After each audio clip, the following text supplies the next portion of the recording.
Every night, as you drift into sleep, your mind begins a conversation you're not even aware of. But what if I told you that Carl Jung discovered a way to consciously participate in this dialogue with your unconscious mind? What if you could actually communicate with the deepest parts of your psyche while awake? This isn't some New Age fantasy or mystical practice. This is active imagination, one of Jung's most profound psychological discoveries, a technique he considered so powerful that he used it throughout his entire career to understand the human psyche. And yet, most people have never heard of it. Today, we're going to explore Jung's active imagination method, why it works, and how it can transform your understanding of yourself in ways you never thought possible. But I have to warn you, once you start practicing this technique, you'll never see your inner world the same way again. What is active imagination? Active imagination is Jung's term for a specific method of consciously engaging with unconscious content. Unlike passive dreaming or daydreaming, active imagination involves deliberately entering into a dialogue with images, figures, and scenarios that emerge from your unconscious mind. Jung described it as a method of introspection for observing the stream of interior images. But it's much more than observation. It's active participation. You're not just watching the movie of your unconscious. You're stepping into it and becoming part of the narrative. Think of it this way. Your unconscious mind is constantly producing content dreams, fantasies, sudden images, emotional reactions. Most of the time, this content remains mysterious, symbolic, and disconnected from your conscious understanding. Active imagination bridges this gap by allowing you to consciously engage with these unconscious productions. The birth of a revolutionary technique. Jung's discovery of active imagination wasn't academic, it was deeply personal, and born from his own psychological crisis. Between 1913 and 1916, following his break with Freud, Jung experienced what he called his confrontation with the unconscious. During this period, he was flooded with disturbing dreams, visions, and fantasies that threatened to overwhelm him. Rather than dismissing these experiences or seeking to suppress them, Jung made a radical decision. He would engage with them directly. He began recording his visions in what would later become known as the Red Book, a leather-bound journal, filled with elaborate illustrations and dialogues with figures from his unconscious. In these sessions, Jung would encounter various personalities, wise old men, mysterious women, strange creatures, and archetypal figures. But instead of just observing them, he would speak with them, argue with them, ask them questions, and challenge their statements. He discovered that these figures had their own autonomous existence within his psyche and their own wisdom to offer. Through this process, Jung not only navigated his own psychological crisis, but also developed one of the most powerful therapeutic techniques in the history of psychology. How active imagination works. The psychological mechanism to understand why active imagination is so effective. We need to explore Jung's theory of the psyche. According to Jung, our psyche consists of three main layers. The conscious mind, what we're aware of in our daily lives, the personal unconscious, repressed memories, forgotten experiences, and underdeveloped aspects of personality, the collective unconscious, universal patterns and archetypes shared by all humanity. Most of our psychological problems arise from conflicts between these different layers. The conscious mind often operates according to social expectations and rational thinking, while the unconscious contains emotions, instincts, and wisdom that the conscious mind has rejected or ignored. Active imagination works by creating a bridge between these layers. When you engage in active imagination, you're essentially opening a communication channel between your conscious and unconscious minds. The images and figures that emerge during this process are symbolic representations of unconscious content, trying to reach conscious awareness. But here's the crucial point. Active imagination isn't just about receiving messages from the unconscious. It's about creating a dialogue. Your conscious mind doesn't just passively accept what emerges. It actively engages, questions, and responds. This two-way communication is what makes the technique so transformative. The science behind the magic, while Jung's active imagination might sound mystical, modern neuroscience has begun to validate many of his insights. Research in neuroplasticity shows that consciously engaging with mental imagery can actually rewire neural pathways. Studies on meditation and visualization techniques demonstrate that focused attention on internal mental content can lead to measurable changes in brain structure and function. The default mode network, DMN, a network of brain regions active during rest and introspection, shows increased activity during practices similar to active imagination. This network is associated with self-referential thinking, memory consolidation, and the integration of different aspects of experience, exactly what Jung claimed active imagination could achieve. Furthermore, research on therapeutic techniques like internal family systems, EFS, and Gestalt therapy, both influenced by Jung's work, shows that treating different aspects of the psyche as separate parts or figures can be highly effective for psychological healing and integration. The step-by-step process now, let's explore how to actually practice active imagination. Jung emphasized that this isn't a rigid technique, but rather a flexible approach that can be adapted to individual needs. However, there are certain fundamental steps that most practitioners follow. Step 1. Creating the right conditions. Active imagination requires a specific state of consciousness, not fully awake and rational, but not asleep either. Jung called this a twilight state between consciousness and unconsciousness.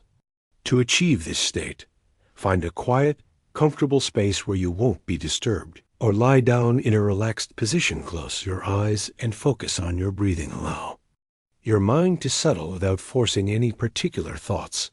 Wait for spontaneous images or feelings to arise. Step 2. Allowing content to emerge. The key to active imagination is learning to let go of conscious control while maintaining awareness. This means don't try to create or force specific images. Notice what naturally arises in your mind. Pay attention to emotions, sensations, and visual imagery. Judging or analyzing what emerges, simply observe with curiosity and openness. Step 3. Engaging with the content. Once images or figures begin to appear, the real work begins. This is where active imagination differs from passive visualization. Address the figures directly, as if they were real people. Ask them questions. Who are you? What do you want? What do you represent? Listen to their responses, which may come as words, feelings, or further images. Don't be afraid to disagree or challenge them. Maintain your own perspective while remaining open to their. Step 4. Recording the experience. Jung strongly emphasized the importance of recording your active imagination sessions. Write down everything you experienced immediately afterward. Include both the imagery and any dialogue that occurred. Note your emotional reactions and physical sensations. Don't worry about making it coherent or logical. Consider drawing or painting the images if words aren't sufficient. Step 5. Integration and reflection. Final step involves integrating the experience into your conscious understanding. Reflect on what the figures or images might represent. Consider how they relate to your current life situation. Look for patterns or themes that emerge over multiple sessions. Think about how the insights might apply to your daily life. Avoid over-interpreting or forcing meanings. Common figures and what they represent. Through decades of practice and therapeutic work, Jung identified several archetypal figures that commonly appear in active imagination sessions. Understanding these figures can help you interpret your own experiences. The shadow represents the aspects of yourself that you've rejected or denied. In active imagination, a shadow often appears as a figure of the same gender as yourself, but with qualities you find unacceptable or threatening. Engaging with your shadow can lead to greater self-acceptance and psychological wholeness. The animus, the anima for men or animus for women, represents the contrasexual aspect of the psyche. These figures often appear as idealized or problematic representations of the opposite gender. Working with these figures can improve your relationships and help you integrate masculine and feminine qualities within yourself. The wise old man, woman, these figures represent wisdom and guidance from the unconscious. They often appear as teachers, mentors, or sage-like figures who offer advice or perspective on life challenges. Engaging with these figures can provide access to wisdom that transcends your conscious knowledge. The divine child represents new possibilities, creativity, and future potential. This figure often appears when you're on the verge of significant personal growth or transformation. The trickster figure challenges your assumptions and forces you to question your beliefs. While sometimes uncomfortable, encounters with trickster figures can lead to important insights and prevent psychological rigidity. Real-world applications and benefits. Active imagination isn't just a theoretical psychological technique. It has practical applications that can transform your daily life. Emotional regulation. By engaging with emotional content through active imagination, you can develop a more nuanced understanding of your feelings. Instead of being overwhelmed by anger, sadness, or fear, you can dialogue with these emotions to understand their messages and needs.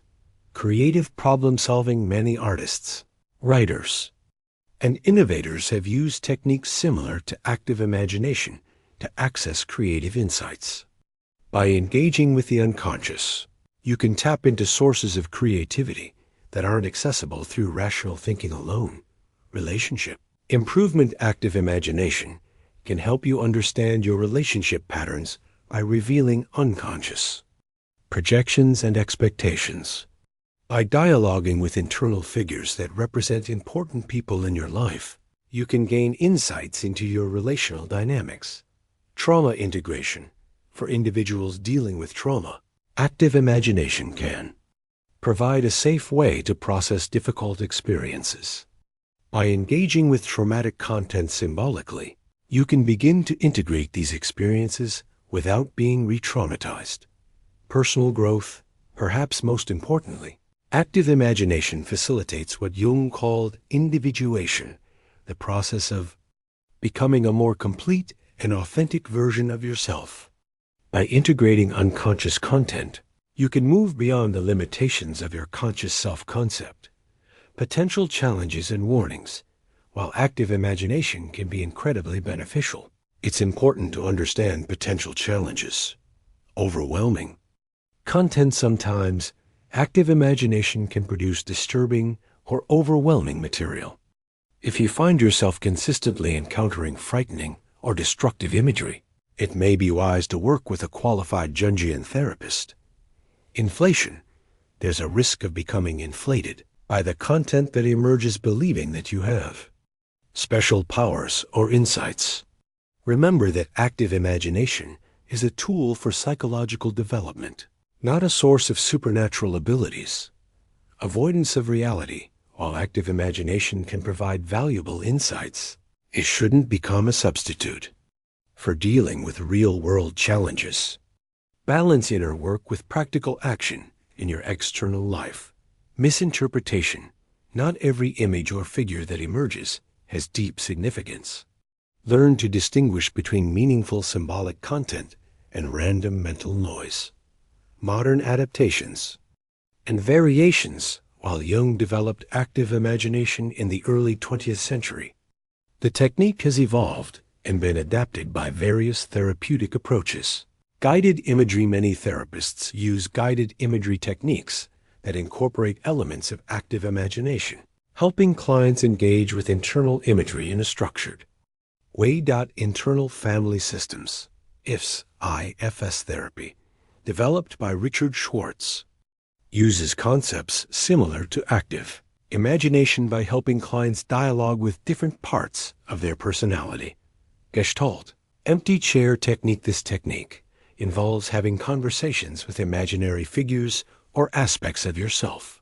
Similar to the dialogical aspect of active imagination, Jungian sand play therapy. This approach uses sand trays and miniature figures to externalize and work with unconscious content, making it particularly useful for children and those who struggle with purely verbal approaches. The neuroscience connection. Recent neuroscientific research has begun to validate many of Jung's insights about active imagination. Default mode network. Default mode network, active during rest and introspection, shows patterns of activity during active imagination that suggest increased communication between different brain regions. Neuroplasticities show that engaging with mental imagery can actually change brain structure and function, supporting Jung's claim that active imagination can lead to lasting psychological transformation. Integration of brain hemispheres. Active imagination appears to increase communication between the left and right brain hemispheres, potentially leading to more integrated thinking and emotional processing. Cultural and historical context. Jung's active imagination wasn't developed in a vacuum. It drew inspiration from various cultural and historical sources. Ancient traditions. Similar techniques appear in various mystical and spiritual traditions, including Tibetan Buddhism, Islamic Sufism, and Christian mysticism. Romantic movement. Jung was influenced by romantic poets and philosophers who emphasized the importance of imagination and the unconscious in human experience. Indigenous practices. Many indigenous cultures have practices similar to active imagination, including vision quests, dream work, and shamanic journeying. Practical exercises to get started. Here are some specific exercises to help you begin your own active imagination practice. Exercise 1. The inner sanctuary. Imagine yourself in a peaceful, safe place, perhaps a garden, a room, or a natural setting. Spend time exploring this space and notice what you find. If you encounter any figures or beings, engage them in conversation. Exercise 2. The inner critic dialogue. Visualize your inner critic as a separate figure. What does it look like? Engage it in conversation. Ask it what it's trying to protect you from and what it needs from you. Exercise 3. The future. Self-conversation. Imagine meeting yourself 10 years from now. What does this future self look like? What advice does it have for you? What questions do you want to ask? Exercise 4. The emotional weather. Imagine your current emotional state as a weather pattern. If your emotions were weather, what would they look like? Engage with the weather itself. What does it want to tell you? Integration. With daily life, the insights gained through active imagination are only valuable if they're integrated into your daily life. Here are some ways to do this. Daily reflection. Set aside time each day to reflect on your active imagination experiences and how they relate to your current challenges and opportunities. Behavioral changes. Use insights from active imagination to make conscious changes in your behavior and relationships. Creative expression. Express your active imagination experiences through art, writing, music, or other creative outlets. Relationship application. Apply insights about your relational patterns to improve your connections with others. The future of active imagination. As our understanding of the brain and consciousness continues to evolve, active imagination remains relevant and powerful. Emerging technologies like virtual reality and biofeedback may offer new ways to practice and understand this technique. Additionally, The growing recognition of the importance of mental health and psychological well-being in our fast-paced world makes Jung's insights about the unconscious more relevant than ever. Conclusion: your invitation to the inner world. Carl Jung's active imagination offers something truly extraordinary, a scientifically grounded method for exploring the depths of your own psyche. In a world that often values only external achievement and rational thinking, active imagination provides access to the wisdom, creativity, and healing potential that lies within your unconscious mind. The technique isn't just about self-understanding, it's about psychological transformation. By learning to dialogue with your unconscious, you can integrate aspects of yourself that have been split off, heal old wounds, and access creative solutions to life's challenges. But perhaps most importantly, active imagination offers a path to what Jung called individuation, the process of becoming who you truly are, beyond the limitations of social conditioning and conscious self-concept. The journey into active imagination isn't always easy. You'll encounter aspects of yourself that you've avoided, face uncomfortable truths, and challenge your existing beliefs about reality. But for those willing to undertake this inner journey, the rewards are profound: greater self-awareness, emotional resilience, creative inspiration, and a deeper sense of meaning and purpose. Your unconscious mind is speaking to you right now, through dreams, emotions, sudden insights, and intuitive hunches. Active imagination simply gives you the tools to listen more carefully and respond more consciously. The question isn't whether you have an unconscious mind. You do. The question is whether you're willing to engage with it consciously, to bridge the gap between the known and unknown aspects of yourself, and to embark on the most important journey you'll ever take, the journey to psychological wholeness. Carl Jung spent his entire career exploring the depths of the human psyche, and he discovered that within each of us lies a vast inner world waiting to be explored. Active imagination is your invitation to that world, a world where healing, wisdom, and transformation are not just possibilities, but inevitabilities for those brave enough to begin the journey. The conversation between your conscious and unconscious mind is happening whether you participate or not. Active imagination simply gives you the opportunity to join the dialogue consciously, to influence the outcome, and to discover aspects of yourself you never knew existed. The only question remaining is, are you ready to begin?